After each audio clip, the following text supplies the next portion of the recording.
গোলামদের ভিতরে যেমন ছিলেন হযরত বিলাল ইবনে রবাহ রাদিয়াল্লাহু তাআলা আন। হযরত বিলালের আব্বার নাম ছিল রবাহ।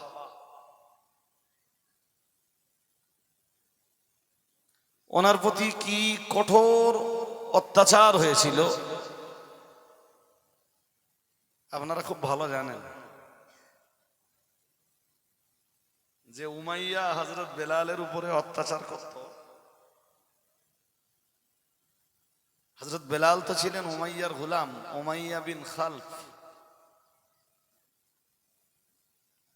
সে ছিল এক চরম ইসলাম বিদ্বেষী।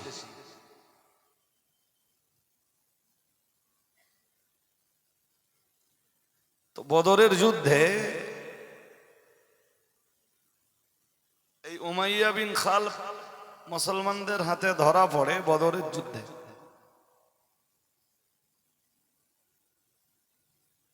যিনি ধরে আনছিলেন উমাইয়া বিন খালফকে রাসূল পাকের কাছে, তিনি চাচ্ছিলেন না যে উমাইয়া বিন খালফকে কেউ মেরে ফেলুক। এর পিছনেও রয়েছে ঐতিহাসিক আর এক প্রেক্ষাপট।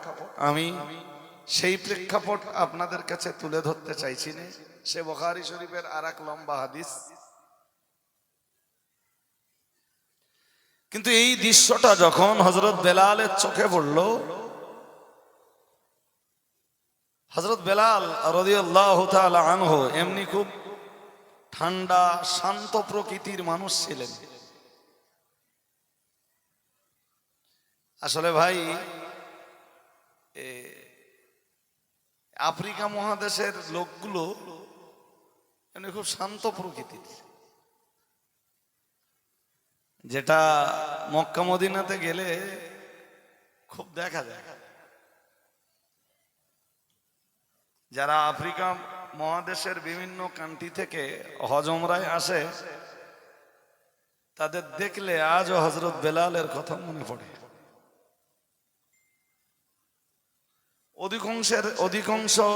অধিকাংশের গায়ের চামড়া কালো কুচকুচে। তো তাদের দেখলে হযরত বেলালের কথা বারংবার স্মরণ হয় যে হযরত বেলাল এই আফ্রিকা মহাদেশেরই মানুষ ছিলেন, কিন্তু মেজাজ খুব শান্ত প্রকৃতির। কখনো খুব বেশি চড়তেন না, গরম হতেন না।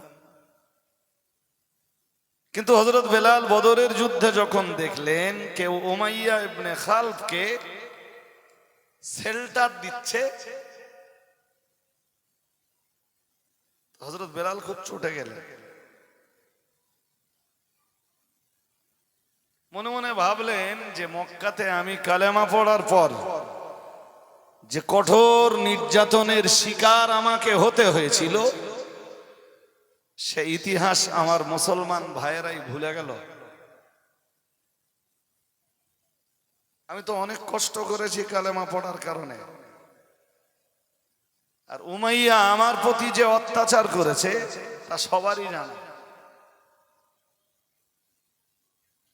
আমি একটা অত্যাচারের, এই ছেলে সোজা বস, আরে বইছিস কেন? হ্যাঁ, হুজুর ওইদিকে নাকি? একটা মজলিসের তো আদব থাকে, তাই না? আমি একটা অত্যাচারের কথা বলি। আপনারা দেখেছেন কুকুর মারা গেলে কুকুরের পায়ে দড়ি টড়ি বেঁধে দে, বাচ্চাদের হাতে তুলে দেওয়া হয়, আর বাচ্চারা টানতে টানতে মরা কুকুরকে অনেক দূরে নিয়ে ফেলে দিয়ে আসে। তা কুকুরের চামড়া না হয় খুব শক্ত, শুধু শক্ত না, কুকুরের যে স্কিন, এই স্কিনের উপরে পশম আছে। তা স্বাভাবিক ভাবে ইটের উপর দিয়ে টানলে বা পাথরের উপর দিয়ে টানলে চামড়ায় সহজে আঘাত হয়। এই যে চামড়াটা দেখছেন না, এই চামড়াটার নামই বাসার। শুনছেন নাকি?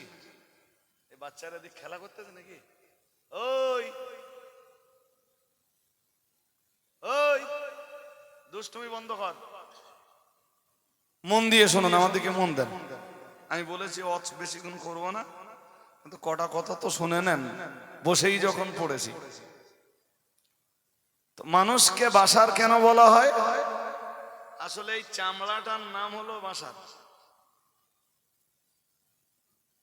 পৃথিবীতে যত প্রাণী আছে সব প্রাণীকে আপনি দেখবেন যে কোনোটার পাখনার উপর দিয়ে দেখছেন আর কোনোটাকে দেখছেন পশমের উপর দিয়ে।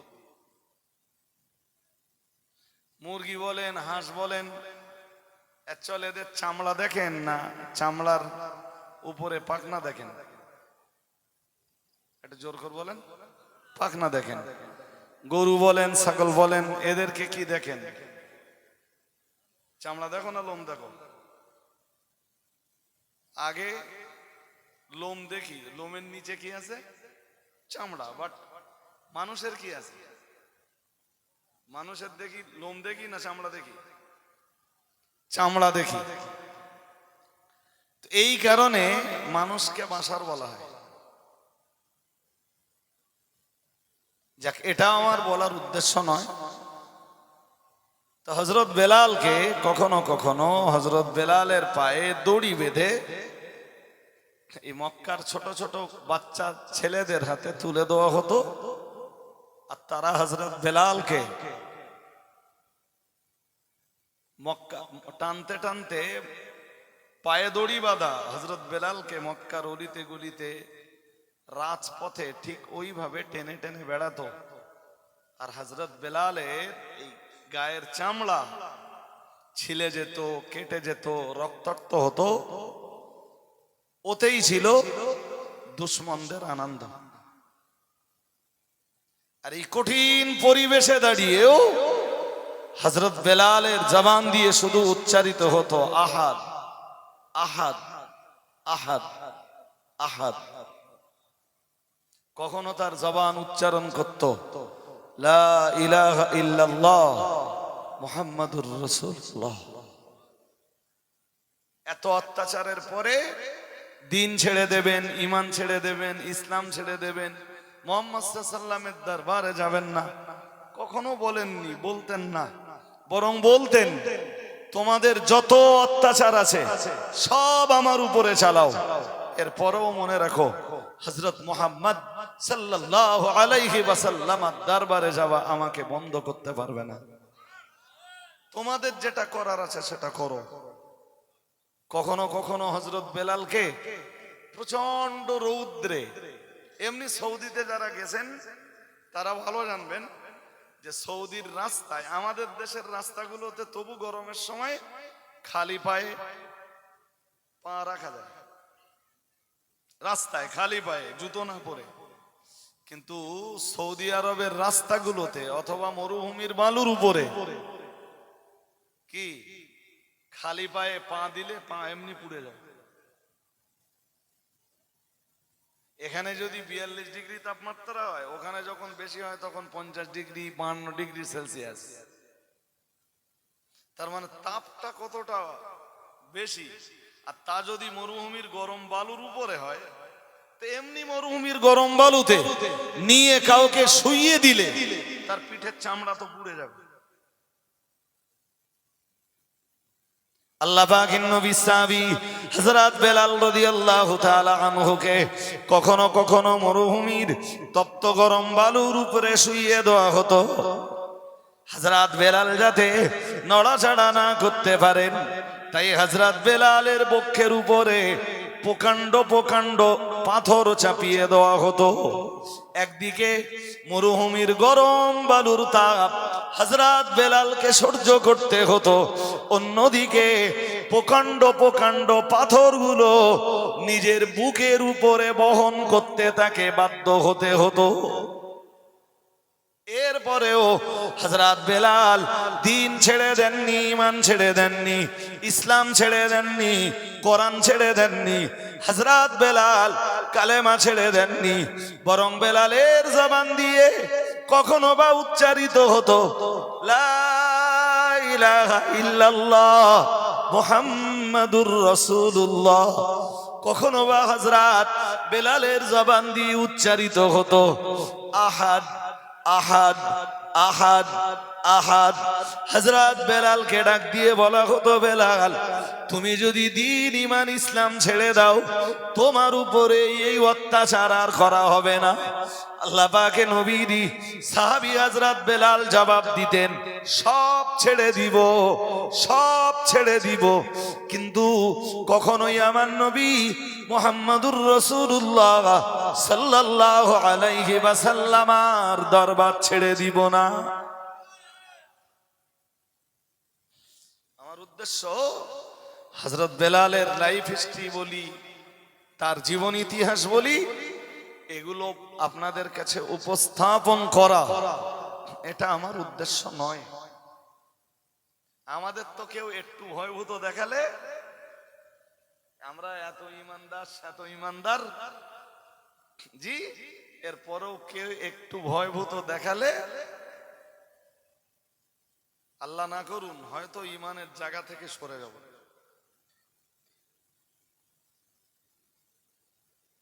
হ্যাঁ না কিছু বলতেছেন না কেন বলুন? হ্যাঁ, তো সাহাবারা রক্ত দিয়েছেন। আমার টার্গেট কি ছিল? শুধু এইটুকু বোঝানো যে ইসলামের প্রথম দিকে যারা যারা কালেমা পড়েছেন তাদের অধিকাংশরাই ছিল খুব গরিব, খুব অসহায়, খুব অভাব ক্লিষ্ট, খুব দরিদ্র, অথবা খুব দরিদ্র পরিবারের সন্তান, কিংবা কারো কারো বাড়ির গুলাম।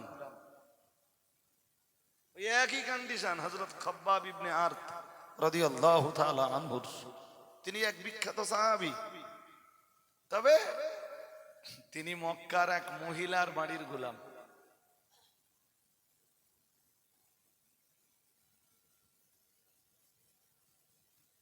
গোলামরা এসে কালেমা পড়ছে, আর অধিকাংশ পয়সাওয়ালারা, সব পয়সাওয়ালারা নয়, অধিকাংশ পয়সাওয়ালারা তখন ইসলামের দুশমন। পয়সা আছে তখন মক্কায় আবু লাহাবের 8 কেজি সোনার মালিক। কত জোরে বলুন? 8 কেজি।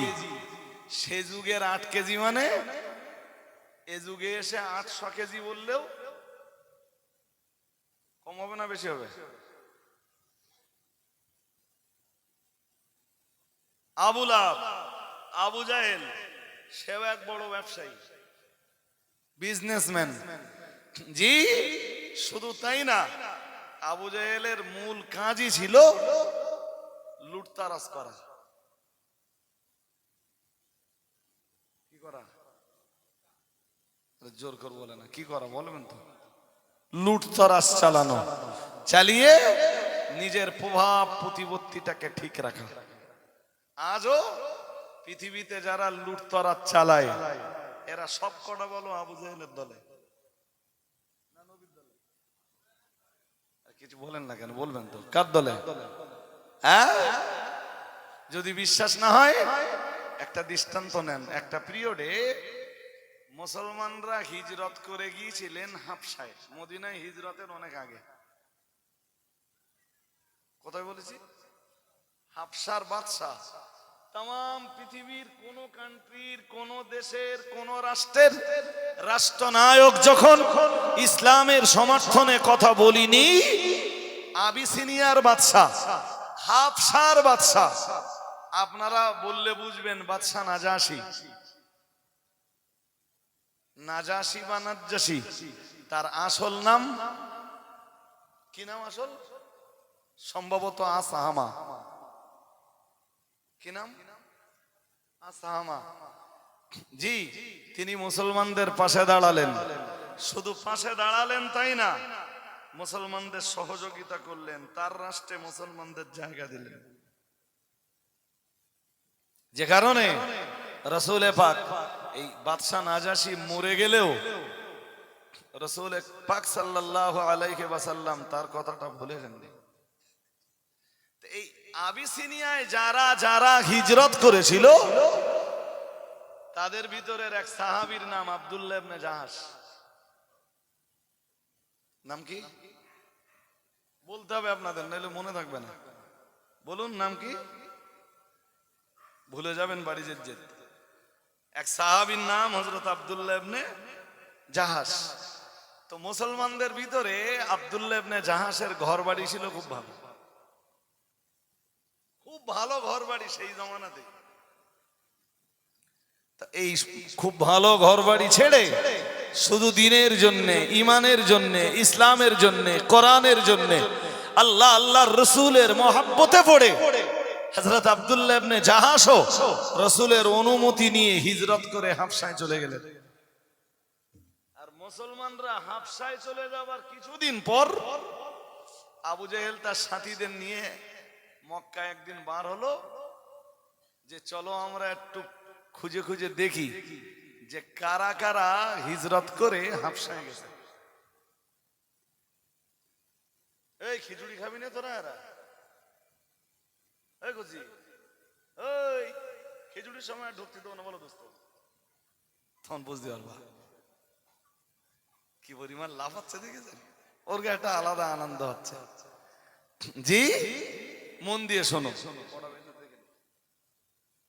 40 হয়ে গেছে। তো খুঁজতে খুঁজতে খুঁজতে খুঁজতে আবু জেহেল আর তার সাথীরা আব্দুল্লাহ ইবনে জাহাশের বাড়িতে এসে বলল, আব্দুল্লাহ ইবনে জাহাশও হিজরত করেছেন? তা সবাই বলল হ্যাঁ।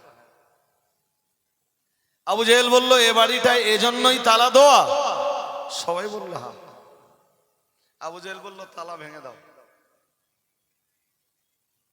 বলল, আজ থেকে এই বাড়ির দখল আবু জেহেলের।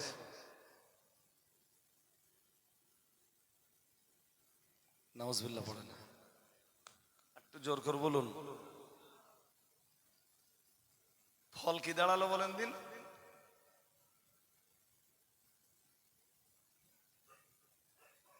লোকের ঘর বাড়ি জোর করে দখল করা কাজটা কার? এ লোক ফের বলে শয়তানের কাজ। আমি এতক্ষণ তোর নামটা কি বলবো? শয়তান মানে আপনি কোন শয়তান বোঝাতে যাচ্ছেন? শয়তান বলতে তো সবাই প্রথম অবস্থায় ইবলিস শয়তানকে বোঝে। তা আমি বোঝাচ্ছি কার? আবু জেহেল। সেইটা বলেন আবু জেহেলের কাজ।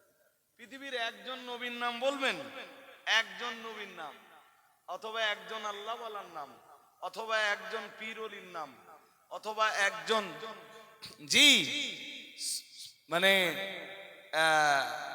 পরহেজগার ব্যক্তির নাম, যিনি কখনো জোর জবরদস্তি করে লোকের ঘর বাড়ি জমি জায়গা কেড়ে নিয়েছেন। দৃষ্টান্ত আছে? তাহলে আজ এখান থেকে শিক্ষা নিতে হবে অন্তত মুসলমান ঘরের সন্তানদের, যে যারাই লুটতরাজ করে, যারাই জবরদখল করে লোকের ঘর বাড়ি জমি জায়গা কেড়ে নেয়, এদের একটাও নবী রাসূলদের দলের লোক নয়, এদের সবকটাই হলো আবু জেহেলের দলের লোক। ভুল বলছি না ঠিক বলছি বলবেন তো? হ্যাঁ। সুতরাং মুসলমানদের পাড়ায় পাড়ায় আজও খুঁজলে এরকম আবু জেহেল অনেক। আমার এই ওয়াজ কেমন লাগবে আমি জানি না, মিষ্টি না তেতো, যা লাগে লাগুক, কিন্তু এটাই বাস্তব সত্য ভাই, এটাই বাস্তব সত্য। আব্দুল্লাহ ইবনে জাহাশ কিচ্ছু জানেন না, তবে রাসূল জানেন ওর বাড়ি জবরদখল হয়ে গেছে। কিন্তু এক তো যেসব সাহাবীরা ছিলেন তারাই হিজরত করে আবিসিনিয়ায় চলে গেছেন। তাহলে রাসূলের সমর্থক বলতে এখন শুধু চাচা আবু তালেব, আর মক্কায় যারা আছেন প্রভাবশালী, তারা প্রভাবশালী মুসলমানদের ভিতরে যারা আছেন তারা রাসূলের সমর্থক, আর চাচা আবু তালেব রাসূলের সমর্থক। এই কন্ডিশনে নবী যে প্রতিবাদের আওয়াজ তুলবেন, কোন কন্ডিশন থাকতে পারে? এক চাচা আবু তালেব রাসূলকে শেল্টার দিতে যেয়ে নাকানি জোবানি খাচ্ছেন দুবেলা। ওদের কন্ডিশন সকালে একরকম, সন্ধ্যাবেলা আর এক রকম। ওরা রাসূলের ব্যাপারে সকালে এসে একরকম বলে, সন্ধ্যাবেলা এসে আর এক রকম বলে। কখনো এসে বলে, হয়তো সকালে এসে বললো আবু তালেব তোমার ভাতিজা মোহাম্মদকে তুমি নিজে শায়েস্তা করো। সন্ধ্যাবেলা এসে ওই কথাটা ঘুরকে বললে তুমি পারবা না আবু তালেব, তুমি যখন পারবাই না তোমার ভাই পরে আমাদের হাতে তুলে দাও, আমরা পারি কিনা দেখে নেই। আবু তালেব কখনো কখনো বলেছেন যে তোমাদের ক্ষমতা থাকলে আমার ভাতিজা মোহাম্মদকে আমার হাত থেকে ছিনিয়ে নাও, দেখি তোমাদের কত ক্ষমতা। আবু তালেবের ঈমান ছিল না বলো, কিন্তু রসুলের প্রতি তার অগাধ ভালোবাসাটা ছিল, এই বিশ্বাসটা ছিল যে আমার ধর্ম আর মুহাম্মাদের প্রচারিত ধর্ম আলাদা হতেই পারে, কিন্তু মুহাম্মদ সাল্লাল্লাহু আলাইহি ওয়াসাল্লাম সে একদিকে আমার ভাতিজা, অন্যদিকে সে পিতৃহার মাতৃহারা সন্তান। আমি আমার ভাতিজা মুহাম্মদকে, জি এতিম মুহাম্মদকে ওদের হাতে তুলে দেব, আর ওরা আমার ভাতিজা মুহাম্মাদের এতিম মুহাম্মাদের দেহের রক্ত ঝরাবে, এটা আবু তালেব বেঁচে থেকে কখনো সহ্য করতে পারবে না। তাই আবু তালেব রাসূলুল্লাহকে কখনোই ওদের হাতে তুলে দিলেন না। রাসূলের জন্য বয়কট হলেন 3 বছর, কিন্তু রাসূলকে তুলে দিলেন না ওদের হাতে। সুবহানাল্লাহ।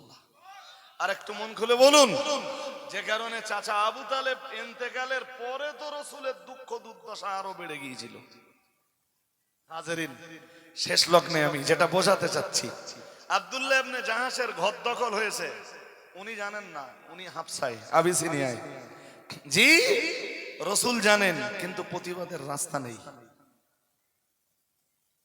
আল্লাহ পাকের নবী সাহাবী হযরত আব্দুল্লাহ ইবনে জাহাশ যখন মক্কায় ফিরে এলেন, রাসূল করিম সাল্লাল্লাহু আলাইহি ওয়াসাল্লাম খবরটা যখন তাকে দিলেন, তুমি মক্কায় ফিরে এসেছো, কিন্তু কন্ডিশন অত্যন্ত খারাপ জায়গায়, না না না না না তুমি তোমার বাড়িতে প্রবেশ করতে পারবে না, আবু জাহেল তোমার বাড়ি জবরদখল করে নিয়েছে, এবং সে ওই বাড়িটাই আপাতত নিজের বাসা বাড়ি বানিয়েছে।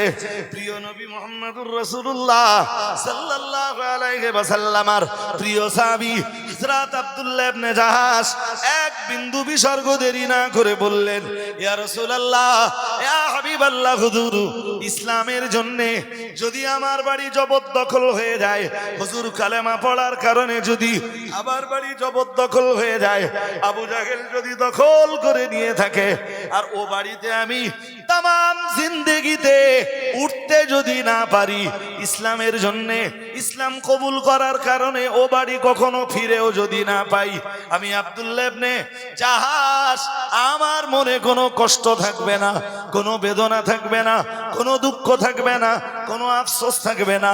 ইয়া রাসূলুল্লাহ, ইয়া হাবিবাল্লাহ, হুজুর শুধু আপনার সাহাবী আব্দুল্লাহ ইবনে জাহাশের জন্য আপনি একটু দোয়া করুন। প্রিয় নবী মুহাম্মদুর রাসূলুল্লাহ সাল্লাল্লাহু আলাইহি ওয়াসাল্লাম আল্লাহ পাকের নবী বললেন, ও আব্দুল্লাহ ইবনে জাহাশ শোনো, আবু জাহেল তোমার বাড়ি জবরদখল করে নিয়েছে, আর আমি মুহাম্মদুর রাসূলুল্লাহ সাল্লাল্লাহু আলাইহি ওয়াসাল্লাম তোমাকে বলছি, আল্লাহ তাআলা তোমার জন্য তার দয়ার জান্নাতের ভিতরে একটা অট্টালিকার ব্যবস্থা করে দিয়েছেন।